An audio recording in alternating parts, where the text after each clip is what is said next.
decât numele lui. Așa cum pe vremuri frumusețea domnițelor mergea peste mări și țări și întrecea realitatea un pic, știți că așa se spunea în povești. Eu am citit foarte multe povești, că maica mea a fost învățătoare și a trebuit neapărat să le citesc sau să le aud la orele ei, adică tot acolo.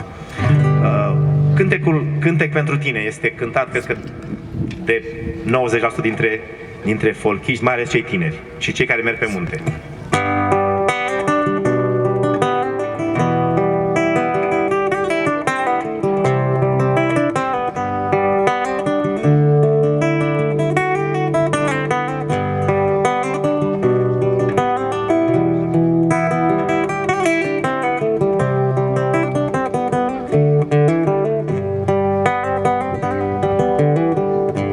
Oamenii spun că ce-i normal e bine, de-ar fi normal să nu-mi pese de tine, dar nu pot, îmi ieși în cale, ochii mei te văd.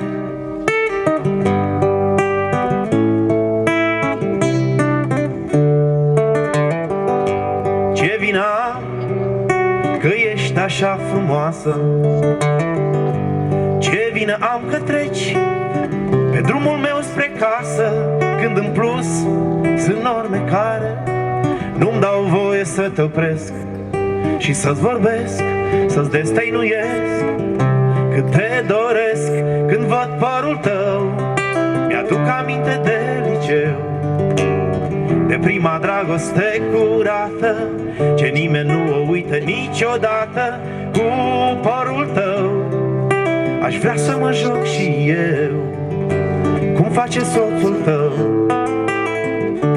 câteodată.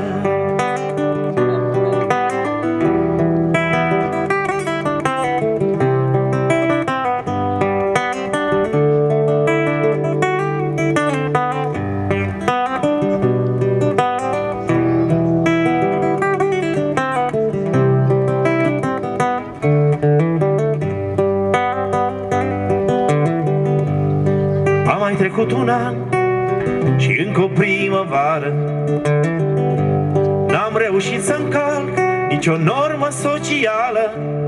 Te-am văzut, astăzi te-am revăzut, nu te-ai schimbat, arăți chiar mai bine. Nu m-am schimbat deloc, doar ceva din mine te vrea peste putința mea. Nu mă pot desprinde de imaginea ta, privirea ta, dorința mea.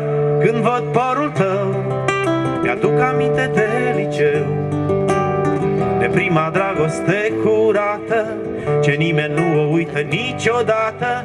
Cu părul tău aș vrea să mă joc și eu, cum face soțul tău câteodată. Anii trec, primăveri se duc, e normal, nu-i bine, nu se știe dacă o să apuc să te opresc, să vorbesc cu tine. Să-ți vorbesc mi-e greu, dar pot să-ți cânt, e normal. E bine, este bine, iată-mi purtătorul de cuvânt. Cântec pentru tine, când văd părul tău, mi-aduc aminte de liceu, de prima dragoste curată, ce nimeni nu o uită niciodată. Cu părul tău aș vrea să mă joc și eu, cum face soțul tău câteodată, niciodată, câteodată. Soțul tău și poate chiar eu.